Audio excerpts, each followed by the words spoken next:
Good morning, welcome to IPS learning program. तो આપણે last લેક્ચરની અંદર સિમ્પલ ફ્યુચર ટેન્સ એટલે કે સાદા ભવિષ્યકાળ વિશેની ચર્ચા કરતા હતા। તો simple present tense, simple past tense અને સિમ્પલ ફ્યુચર ટેન્સ આ ત્રણ ટેન્સની અંદર આપણે ક્રમશઃ રીતે સૌપ્રથમ તેના યુઝિસ જોઈ લીધા, ત્યાર પછી એના કીવર્ડ્સ જોયા અને તે બંનેના સેન્ટેન્સના સ્ટ્રક્ચર, સેન્ટેન્સ પેટર્ન એટલે કે વાક્ય રચના પણ જોઈ। તો હવે છે સિમ્પલ ફ્યુચર ટેન્સ એટલે કે સાદો ભવિષ્યકાળ। તો સિમ્પલ ફ્યુચર ટેન્સના યુઝિસ, એનો ઉપયોગ આપણે જોઈ ગયા હતા કે સિમ્પલ ફ્યુચર ટેન્સ એટલે કે સાદો ભવિષ્યકાળ ભવિષ્યની અંદર થનારી કે બનનારી ક્રિયા દર્શાવવા માટે થાય છે। શું દર્શાવવા થાય છે? તો ભવિષ્યની અંદર હવે જે ક્રિયા કે ઘટના બનવાની છે, થવાની છે, તે દર્શાવવા માટે સાદા ભવિષ્યકાળનો એટલે કે સિમ્પલ ફ્યુચર ટેન્સનો ઉપયોગ થાય છે। એના પછી એના કીવર્ડ્સ જોયા હતા, ઇન ફ્યુચર, ટુમોરો, નેક્સ્ટ વગેરે। તો હવે આપણે જોઈએ છીએ એની સેન્ટેન્સ પેટર્ન, એના સ્ટ્રક્ચર।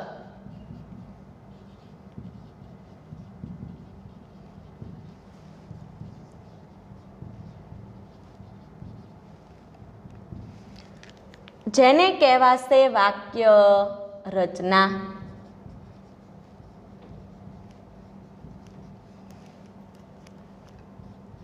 તો સૌપ્રથમ આપણે જોઈશું હકાર વાક્ય રચના,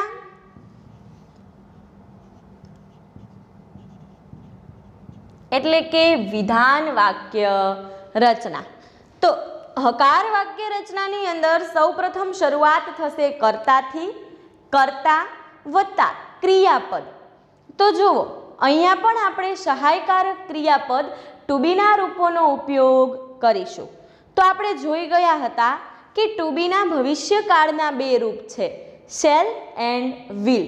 તો અહીંયા આપણે કરતા પછી ટુ બીના ભવિષ્યકાળના રૂપ એટલે કે શેલ વિલ વત્તા એક્શન વર્બ કે જે ક્રિયા દર્શાવતું ક્રિયાપદ છે તેવા ક્રિયાપદોનું મૂળ રૂપ વત્તા કર્મ અને અન્ય શબ્દ। કર્તા વત્તા શેલ વિલ પ્લસ ક્રિયાપદનું મૂળરૂપ વત્તા કર્મ, અન્ય શબ્દ અને પૂર્ણ વિરામ। તો આ થઈ ગઈ હકાર વાક્ય રચના। હવે એનું ઉદાહરણ જોઈ લઈએ। આવતીકાલે હું અમદાવાદ જઈશ। આજની વાત નથી, આવતીકાલની વાત છે કે આવતીકાલે હું અમદાવાદ જઈશ। જુઓ, હું એ શું છે અહીંયા? કર્તા। આવતીકાલ માટે શું વપરાશે? ટુમોરો। અને જઈશ એના માટે વપરાશે ગો। આઈ વિલ ગો, ક્યાં જવાનું છે? તો કે ટુ અમદાવાદ ટુમોરો, કે આવતીકાલે હું અમદાવાદ જઈશ। તો આપણે લખીશું કર્તા તરીકે I will go to Ahmedabad tomorrow.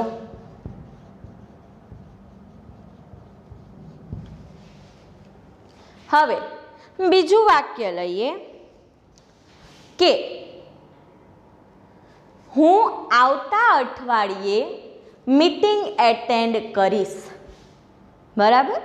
I will attend meeting at Bangalore, at Chennai, at Calcutta, at Surat next week. આવતા અઠવાડિયે મારે મીટિંગ એટેન્ડ કરવા જવાનું છે। હવે જવાનું છે, અત્યારે નહીં। મીટિંગ એટેન્ડ કરવા જઈશ। બરાબર. જ્યારે તમારે આવી રીતે ભવિષ્યની તમારી કોઈ ક્રિયા કે ઘટના દર્શાવવી હોય ત્યારે આપણે આ રીતે સાદા ભવિષ્યકાળનો ઉપયોગ કરીએ છીએ. તો આપણે બીજું એક્ઝામ્પલ પણ લખી લઈએ.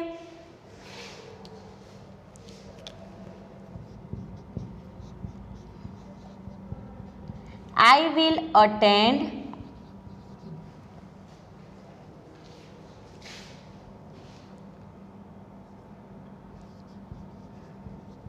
a meeting at Surat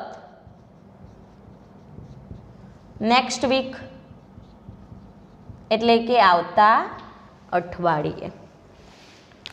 તો ફ્રેન્ડ્સ, આવી રીતે હકાર વાક્ય રચના પ્રમાણે આપણે તેના બે ઉદાહરણ પણ જોઈ લીધા. હવે આવશે નકાર વાક્ય રચના.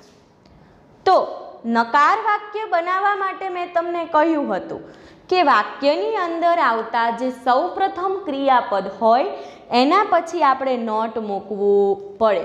તો જુઓ અહીંયા સૌપ્રથમ કયું ક્રિયાપદ? તો કે શેલ અને વિલ આવે છે. તો આપણે એના પછી અહીંયા નોટ ઉમેરીશું. આ ક્રિયાપદના મૂળ રૂપ પછી આપણે નોટ ઉમેરવાનું નથી. તો હવે આપણે નકાર વાક્ય રચના જોઈ લઈએ.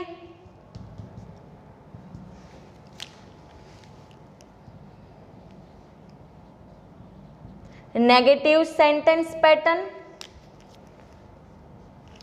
શરૂઆત થશે કર્તાથી, તો આપણે લખીએ કર્તા વત્તા શેલ અથવા તો વિલ પ્લસ ક્રિયાપદનું મૂળ રૂપ. જોવો, આ છે આની હકાર વાક્ય રચના. પણ નકારની અંદર આપણે મેં નોટ ઉમેરવાનું કીધું. જે નોટ ક્યાં ઉમેરાશે? તો કે આ બેની વચ્ચે. તો આપણે પહેલા લખીશું નોટ.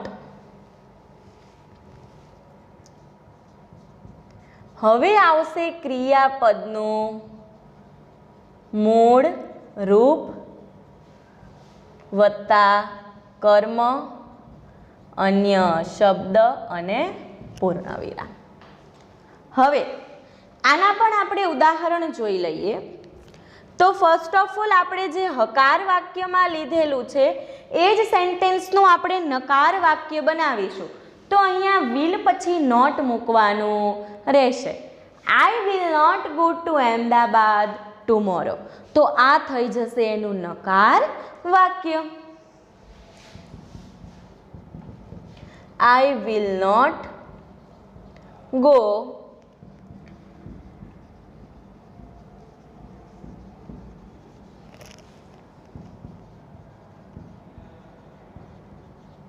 tomorrow. હવે આપણે આનું ને આનું જો બીજું જે સેન્ટેન્સ છે એનું પણ નકાર બનાવી લઈએ કે I will not attend a meeting at Surat next week. એવું કહેવું હોય કે જાહ્નવી આવતા રવિવારે મારા ઘરે આવવાની છે. જુઓ, જાહ્નવી વિલ કમ, આવવું એટલે શું થાય? Come. Jahnavi will come at my home next Sunday, કે આવતા રવિવારે જાહ્નવી મારા ઘરે આવશે. હવે એનું ને એનું આપણે નકાર જોઈએ. Jahnavi will not come at my house next Sunday. તો આ એકને એક વાક્યનું આપણે હકાર, નકાર અને પ્રશ્નાર્થ ત્રણેયની અંદર કન્વર્ટ કરી શકીએ છીએ. હવે જોઈશું પ્રશ્નાર્થ વાક્ય.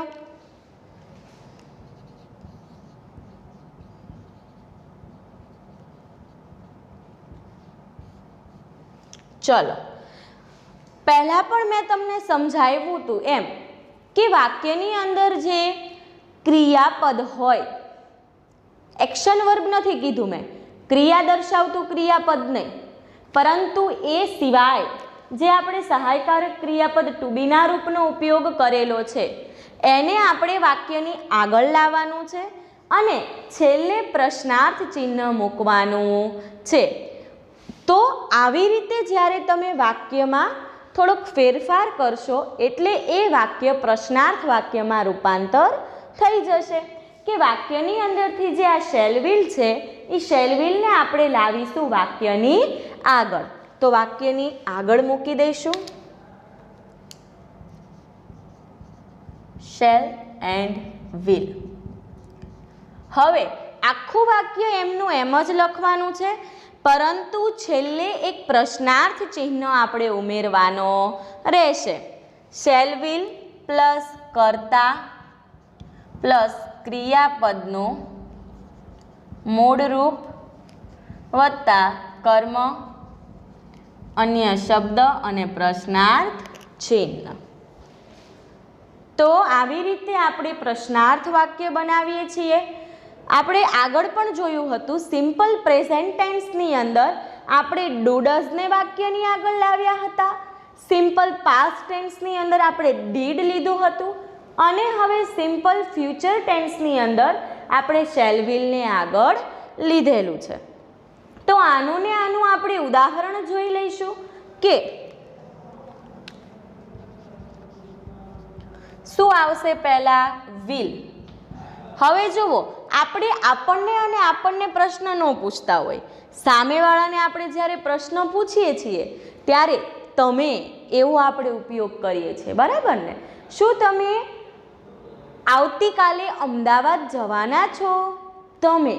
તો તમે માટે આઈ નહીં પણ કયું પ્રોનાઉન આપણે ઉપયોગમાં લઈએ છીએ? યુ. તો આઈની જગ્યાએ થઈ જશે you. Will you go to Ahmedabad tomorrow?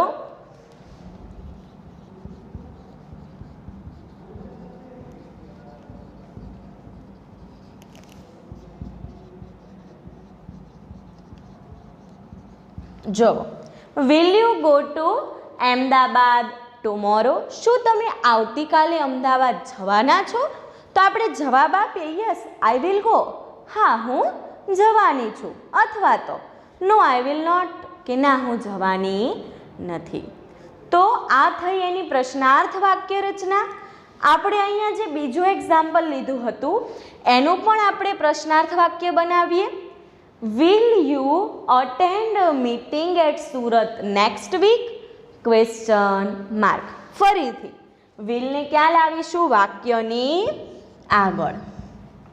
Will પછી કર્તાની જગ્યાએ આઈની જગ્યાએ શું મૂકીશું? સર્વનામ ચેન્જ એટલે કે યુ કરીશું. Will you attend meeting at Surat next week? પ્રશ્નાર્થ ચિહ્ન. ત્રીજું વાક્ય મેં તમને હમણાં કહ્યું હતું તેમ Janvi will come at my home next Sunday. Will Janvi come at your home next Sunday? શું જાનવી તમારા ઘરે આવતા રવિવારે આવવાની છે? My home. જુઓ માયની જગ્યાએ પણ આપણે શું મૂક્યું?